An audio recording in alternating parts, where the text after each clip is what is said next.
इस press conference में हमारे साथ Congress party, CPI, CPM, Bhakpa Male, Congress party और आरजेडी के सभी यहाँ नेता और प्रिंट इलेक्ट्रॉनिक मीडिया के हमारे जितने साथी हैं, सभी लोगों का स्वागत है। सबसे पहले मैं बड़ा विनम्रता से हाथ जोड़ करके, नतमस्तक हो करके बिहार की जनता को धन्यवाद देना चाहूँगा। और आप सब लोग जानते हैं कि चुनाव का फैसला आया है, जनता ने अपना फैसला सुनाया है और चुनाव आयोग ने अपना नतीजा सुनाया है। जनता का फैसला महागठबंधन के पक्ष में है, चुनाव आयोग का नतीजा एनडीए के पक्ष में है। आप सब लोग ये समझ सकते हैं कि जनता का जो जनादेश है और जो नतीजा इलेक्शन कमीशन का है, नतीजे और फैसले का बड़ा अंतर है। फैसला हमारे पक्ष में और नतीजा उनके पक्ष में। ये कोई बिहार में पहली ऐसी कोई घटना नहीं है। 2015 में महागठबंधन जब बना था तो वोट जो है, जनादेश जो है, वो महागठबंधन के पक्ष में था, लेकिन चोर दरवाजे से बीजेपी सरकार में आई, जो कि बीजेपी के जनता का जो आदेश था कि बीजेपी को विपक्ष में रहना। लेकिन बिहार के मुख्यमंत्री लालच में, लोभ में या डर के कारण, या आप कह सकते हैं बीजेपी ने हाईजैक कर लिया। बीजेपी की सरकार नहीं, कहा जाता है डबल इंजन की सरकार, लेकिन पूरे चुनाव में हम लोगों ने जो सही मुद्दा था, जो जनता का मुद्दा था, चाहे सरकारी नौकरी रोजगार के सवाल पे, गरीबी, भूखमरी, पलायन, मजदूर, किसान, शिक्षा, चिकित्सा, या आप कह सकते हैं नियोजित शिक्षकों की जो समान काम समान वेतन या स्वयं सहायता समूह के मानदेय की बात रही हो, नौकरी की बात रही हो, उसको लेकर के हम लोग बड़े सकारात्मक रूप से हम लोगों ने मुद्दा बनाया और मुझे खुशी है कि जनता ने हम लोगों का साथ दिया और उस मुद्दे पे चर्चा की। और मैं अभी भी कहना चाहता हूं कि देश का, बिहार का ही नहीं बल्कि देश का युवा, मजदूर, किसान, स्वयं सहायता समूह, जीविका दीदी हो, आंगनबाड़ी हो, आशा वर्कर हो, विकास मित्र हो, नियोजित शिक्षक हो, जो हमारे श्रमवीर रहे हो, आज सब लोगों में आक्रोश है। आक्रोश इस बात का, धन बल छल, धन बल छल। एक तरफ देश के प्रधानमंत्री, बहुत ही शक्तिशाली प्रधानमंत्री, और एक बिहार के मुख्यमंत्री, तमाम पूंजीपति एक तरफ रहे, जोड़ भाग गुना सब कुछ करने के बावजूद भी इस 31 साल के नौजवान को रोकने में नाकाम रहे। तब जाकर के जो बीजेपी का जो प्रकोष्ठ, आप प्रकोष्ठ भली भांति समझ सकते हैं कि बीजेपी का प्रकोष्ठ कौन है। बीजेपी के प्रकोष्ठ ने जोड़ भाग गुना सब कुछ किया, फिर भी राष्ट्रीय जनता दल को सिंगल लार्जेस्ट पार्टी होने से रोक नहीं पाए और महागठबंधन के सभी साथियों एकजुट होकर के हम लोगों ने मुद्दे के चुनाव पर हम लोग चुनाव लड़ने का काम किया। और आप जानते हैं कि ये मुद्दा, कुछ लोगों ने असमर्थता जताई कि नौकरी नहीं दी जा सकती, जो कि डबल इंजन का चेहरा है। जो लोग बड़े बड़े दावे करते थे कि चेहरे का कमाल है कि राष्ट्रीय जनता दल को हमने कहां से कहां पहुंचा दिया, आज देखिए उनका चेहरा तीसरी नंबर पे, तीसरी नंबर पर नीतीश कुमार जी साफ तौर पे ये समझ लें, भाजपा के लोग साफ तौर पे ये समझ लें, ये जो जनादेश है ये बदलाव का जनादेश है।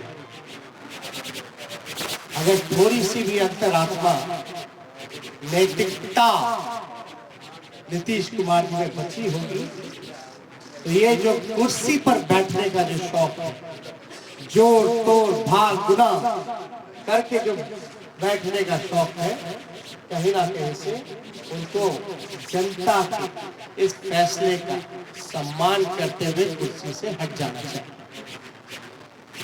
और कुछ लोग भले ही कुर्सी पर बैठे लेकिन महागठबंधन और हम लोग जनता के दिलों में बैठे। जनता, बिहार की जनता हम लोगों के साथ है। और बड़ा आश्चर्य की बात है, अभी तो हम लोग धन्यवाद यात्रा भी निकालेंगे, क्योंकि हमारा स्पष्ट मानना है कि हम जीते हैं, हम हारे नहीं हैं, हम जीते हैं। पहली बार देश के किसी विपक्ष ने एक एजेंडा सेट किया और ये जो नतीजा आया ये हमारे पक्ष में फैसला है और नतीजा जो उनके पक्ष में। लेकिन क्या ये सवाल खड़ा होता है कि देश के खासतौर पर बेरोजगारी, जहां बिहार में 46.6%, जहां मुख्यमंत्री असमर्थता जताते हैं कि नौकरी नहीं दे सकते, तो क्या बिहार में जनता रोजगार नहीं चाहता? बिहार की जनता सरकारी नौकरी नहीं चाहता? ये सवाल खड़ा करता है। और हम लोग तो धन्यवाद यात्रा में भी जल्दी ही जाएंगे, लेकिन सरकार में अगर जो लोग छल कपट धन बल के कारण जो लोग बैठ रहे हैं, उनसे हम कहना चाहते हैं कि 4 दिन की ही चांदनी है, लेकिन अगर 19 लाख रोजगार, समान काम वेतन निवृत्त शिक्षकों को, स्वयं सहायता समूह को अगर मानदेय, शिक्षा चिकित्सा अगर नहीं सुधरी जनवरी तक के महीने पर, तो हम महागठबंधन के लोग बड़ा आंदोलन करने का काम करेंगे। दूसरा पहलू, कुछ लोग बड़ा कहेंगे कि हार गए तो लोग रो रहे हैं। हम लोग रोने वाले लोग नहीं हैं, हम लोग संघर्ष करने वाले लोग, जनता के बीच रहने वाले लोग, सबको साथ लेकर के चलते हैं। जहां भी रहेंगे जनता की आवाज को बुलंदी से उठाते हैं। लेकिन आप सब लोग देखिएगा कि आखिर कहां चोर तोड़ भाग गुना हुआ। तो कुछ सवाल है, हम आपको counting of postal ballot papers की प्रक्रिया बता दें। काउंटिंग पोस्टल बैलेट में एक दिन पहले ही राष्ट्रीय जनता दल के पेज से एक वीडियो जो है एक जारी किया गया था, ठीक चुनाव से पहले। उस वीडियो में साफ तौर पे दिखाया था कि रात के अंधेरे में आरा में, रात के अंधेरे में एक गाड़ी निकली, उस गाड़ी में पोस्टल बैलेट के बक्से। चुनाव आयोग बताए कि रात में कोई भी ट्रांसपोर्टेशन चुनाव के वोट बक्से इधर ले जाया जा सकता, नहीं ले जाएगा। और अगर आप इन्हीं के लॉस की बात करें, इलेक्शन कमीशन का भी क्या प्रोसीजर होना है। Counting of postal ballot paper 15.15.4 इनका पॉइंट है, उन्हीं का इलेक्शन कमीशन का। As per the requirement of Rule 54A of CE Rules 1961, the postal ballot shall be taken up for counting first at the returning officer's table. मतलब postal ballot की गिनती जो है उसकी प्रक्रिया पहले होनी चाहिए। साफ तौर पे इसमें लिखा है। और under the law rule 54A of the conduct of the election rules 1961, the postal ballot papers are to be counted first. It is clarified further that it is not necessary to wait for the counting of postal ballots to be completed before counting of votes recorded in EVM starts. मतलब आपको जरूरी नहीं आप इंतजार कर सकते, आपको प्रक्रिया जो है समांतरण शुरू कर देनी चाहिए। वोटों की, पोस्टल बैलेट की वोटों की गिनती पहले ही शुरू कर देनी चाहिए। ये मेरा नहीं है, ये तो चुनाव आयोग का है। After a gap of 30 days from the commencement of counting of postal ballot papers, the counting votes of EVM can start. और 30 मिनट के बाद आप EVM की जो प्रक्रिया है वो चालू कर सकते हैं। Counting of postal ballot papers shall be done at returning officers' table. All postal ballot papers received by returning officer should be brought before him her. Only such postal ballot papers are received before the hour fixed for commencement of the counting shall be counted. तो इसमें साफ तौर पे ये जिक्र किया गया है कि प्रक्रिया जो है पोस्टल बैलेट की पहले होनी चाहिए। और जरूरी नहीं है कि आप जो है पहले ईवीएम पे ही करिए, आप पोस्टल बैलेट पहले काउंट कीजिए, उसके 30 मिनट बाद आप ईवीएम की गिनती चालू कर सकते हैं। एक और है 15 पॉइंट, पेज नंबर 260 में जाके देखिएगा।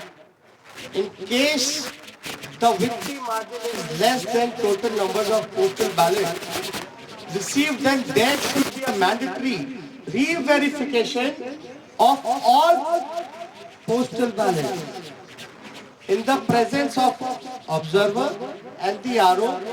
All the postal ballots rejected as invalid as well. Postal votes counted in favor of each and every candidate shall once again be verified and tallied. The observer and the RO shall record the finding of re-verification and satisfy themselves before finalizing the result.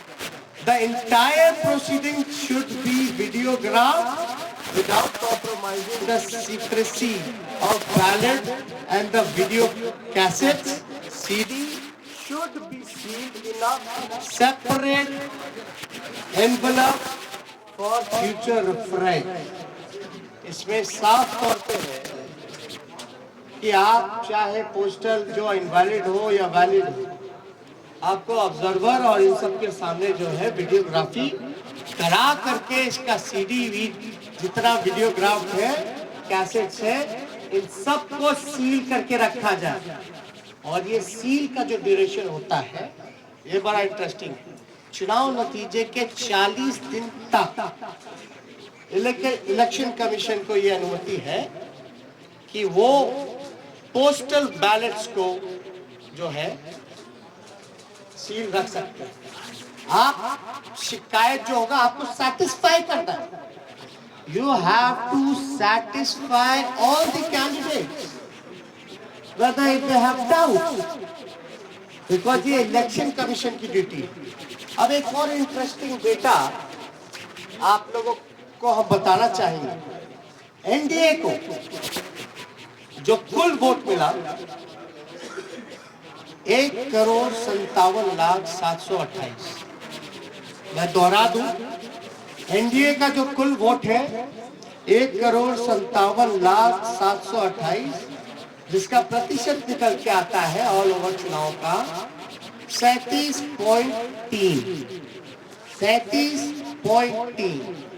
महागठबंधन को vote जो मिले 1,56,88,458, 1,56,88,458, जो कुल प्रतिशत महागठबंधन का निकल के आता है वो 37.2। हमें मिले 37.2 और एनडीए को बोले 37.3, यानी 1 पॉइंट का अंतर है।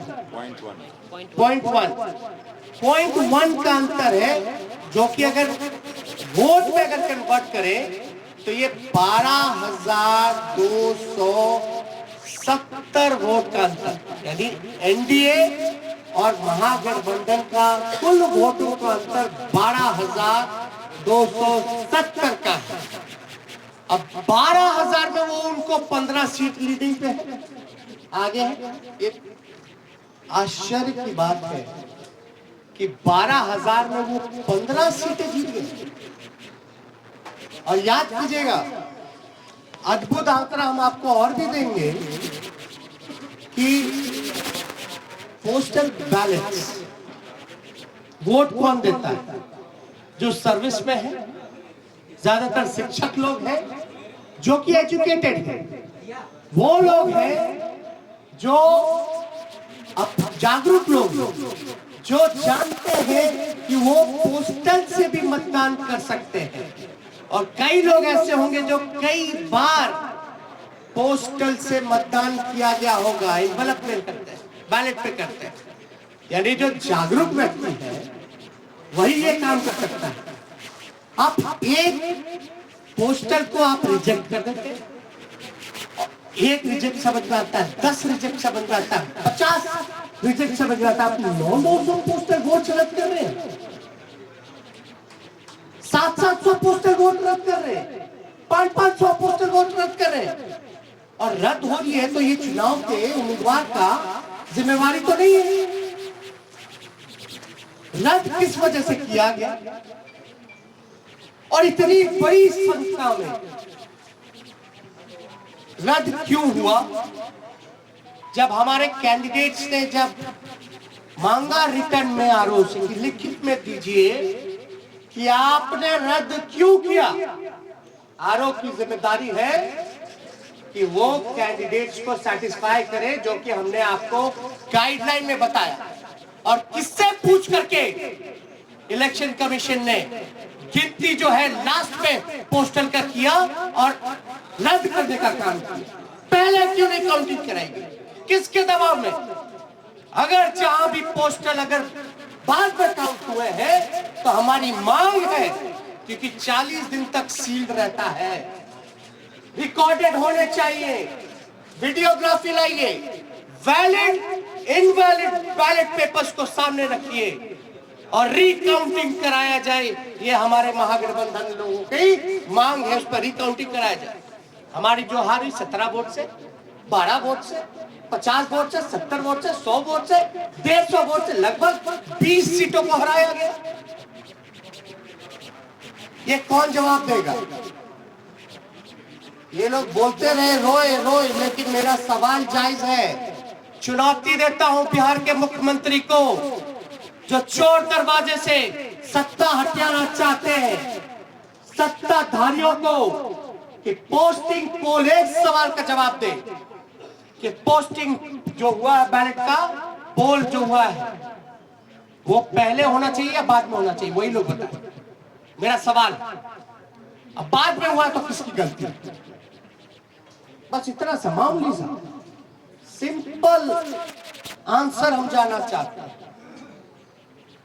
कि आप जो गाइडलाइंस है चुनाव आयोग का, साफ तौर पे इस पे लिखा हुआ है, इस पे साफ तौर पे लिखा है 15.15.4 counting of postal ballot paper. इस पे साफ तौर पे लिखा है। बताएं अगर काउंटिंग करा रहे हो क्यों नहीं करा रहे भाई? हम लोगों के कैंडिडेट डिमांड करते रह गए, लेकिन हमारी बात को सुना नहीं गया, हमारे उम्मीदवारों को सुना नहीं गया। लास्ट में कई जगह तो ऐसा हुआ, राघोपुर का ही हम बता दें, राघोपुर का हम अपना बता दें, 3 बजे तक प्रक्रिया पूरी कर ली गई, रात के 11 बजे तक 11 बजे। मेरा तो 37,000 का डिफरेंस था, लेकिन जहां कम मार्जिन, जहां हम जीत रहे थे, वहां पोस्टल बैलेट 900 संख्या में, तो आप कराते क्यों नहीं है? जब रद्द ही करना है तो पोस्टल में काउंट ही मत कर, वोट ही मत कराइए। अगर पोस्टल का अगर कोई वैल्यू नहीं है, रद्द ही करना है, तो आप वोट क्यों कराते हैं? काउंटिंग प्रक्रिया में क्यों जोड़ते हैं? या तो रिकाउंटिंग कराइए, आपके पास तो पूरा दस्तावेज, सब दूध का दूध, पानी का पानी हो जाएगा, पता चल जाएगा कौन किसके दबाव में काम कर रहा है, किसके इशारे पे काम कर रहा है। तो ये कई जगह तो सर्टिफिकेट दे करके छीनने का प्रयास किया गया। अब आप बताइए, हम सबूत कहां से लाए? ना मोबाइल ले जाने दिया जाता है, मोबाइल ले जाने दिया जाता तो सब पता चल जाता है, ना किसी को प्रवेश करने दिया जाता है। हमको तो छोड़ दीजिए, मीडिया के लोगों को भी प्रवेश नहीं करने दिया जाता है, और लोग कह रहे हैं कि सबूत लाओ। कहां से लाए सबूत? तो वहीं से आएगा ना जब आप इसकी रिकॉर्डिंग निकालिएगा, सीसीटीवी की, वीडियोग्राफी की। बैलेट इनवैलिड को क्यों निकाल के दिखाओ ना जनता को। क्या जिनका रद्द किया गया वोट, क्या तो आप वोटर मानते ही नहीं है? अगर रद्द हुआ तो क्या प्रक्रिया है, क्यों पूर्ण मतदान करें? चुनाव आयोग के लिए तो एक वोट का महत्व है ना। लोकतंत्र में आप 900 वोट पोस्टल बैलेट का रद्द कर दीजिएगा एक कॉन्स्टिट्यूएंसी में, और वो भी एजुकेटेड जागरूक वोटर्स का, जो सर्विस में है, उनके वोट के मान नहीं होगा, तो भाई सवाल तो बनता है। क्योंकि ये लोकतंत्र बचाने की लड़ाई है, और लोकतंत्र कैसे बचे? और एक वोट से हार भी होती है, जीत भी होती है, लेकिन आप देख रहे होंगे ना, चेहरे का चमक कहां चला गया? तीसरे नंबर पर। अभी तक सामने नहीं आया, फिर क्वारंटाइन है, फिर क्वारंटाइन है। अरे भैया, अंतरात्मा जगाइए, नैतिकता, सिद्धांत, नीति, विचार सब धूमिल आपने कर लिया। अब आपने तो खुद कहा संन्यास लेने की बात, संन्यास लेने का काम कर रहे हैं, तो कम से कम आखिरी के क्षण दिनों में काली अपने मुंह पर मत फुटवा कर, काली अपने मुंह पर या जनता का हाय लेकर के अपने राजनीतिक सफर का अंत मत कीजिए। अंतरात्मा जगाइए। इसलिए हम सब लोगों को लगा ये प्रेस कॉन्फ्रेंस करना, और मैं पुनः बिहार को धन्यवाद दूंगा, धन्यवाद यात्रा करूंगा। भले ही छल कपट से कुर्सी पे ना बैठ पाए, लेकिन जो लोगों ने अपने दिलों में बैठाया है, इसके लिए हम जरूर जनता को धन्यवाद देंगे। और हमारा मानना है महागठबंधन की जीत हुई है, डबल इंजन की हार हुई है, जनता हमारे साथ है। और कुछ प्रकोष्ठ के लोग जो नतीजा, फैसला नहीं, जिन्होंने नतीजा सुनाया है, वो भी तो किसी के दबाव में काम है। तो इसलिए ज्यादा कुछ ना कह के, अगर आप लोगों को कोई सवाल हो तो उसका जवाब देना चाहिए। एक मिनट, सवाल बहुत संगठित तरीके से पूछेगा।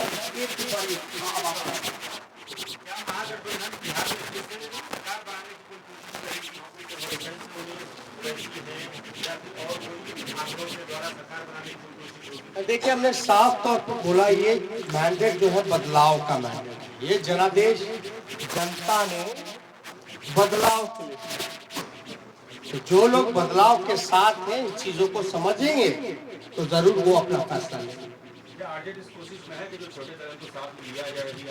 हमने तो साफ तौर पे बोला, ये जनादेश जो है बदलाव का है, ये उनके ऊपर है कि वो जनता के साथ इस फैसले के साथ रहते हैं नहीं रहते। इधर से कांग्रेस को 70 सीटें आरजेडी ने दी, महागठबंधन में 70 सीटें मिली, 19 सीटें वो केवल जीते। उनके ही नेता कह रहे हैं कि हमारी वजह से तेजस्वी की सरकार नहीं बन पाई। आपका क्या रिएक्शन है इस पर? क्या आपको मलाल है कि आपने कांग्रेस को 70 सीटें दे दी? पहली बात, महागठबंधन हम लोग मजबूती के साथ चुनाव लड़े, हम लोग एक दूसरे के साथ मजबूती के साथ खड़े हैं। कौन क्या कहता है ये विश्लेषण का समय नहीं है। अभी जो बात है, ये समय है कि हमको जो हराने का प्रयास किया जा रहा है, जो हमने सिंपल सा सवाल पूछा है कि जो रद्द हुए हैं क्यों हुए हैं, प्रक्रिया उसकी शुरुआत की थी, अंत में आपने ये क्यों किया, आपने रिटर्न में लिख करके क्यों नहीं दिया। मेरा अभी भी मानना है कि लगभग ऐसे 20 सीटें जो हैं हम लोगों को हराया गया।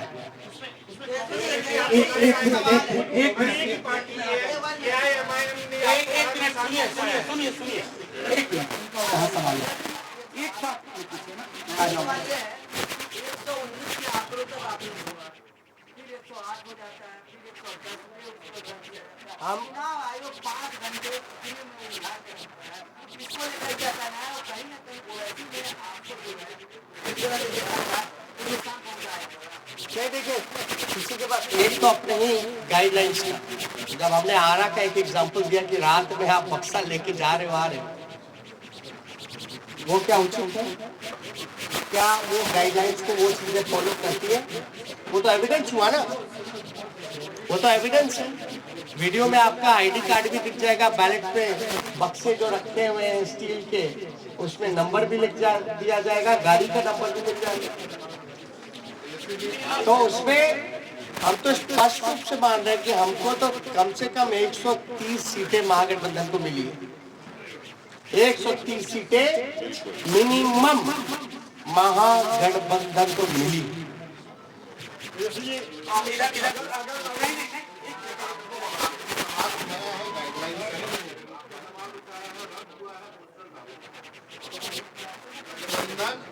आज की तारीख में जब सरकार नहीं बनी है बिहार में, तक फॉर्मल नहीं हुआ है, इलेक्शन कमीशन को डॉक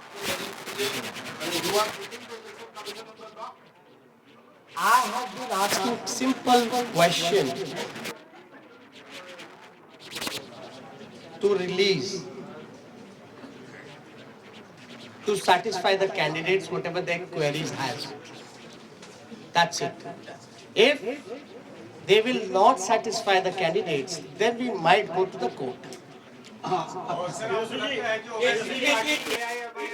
बड़ा नुकसान पहुंचाया है, खासकर अगर सीमांचल की बात करें, और क्या महिला मतदाताओं को आपके पास नहीं आया? बहुत ही अच्छा सवाल।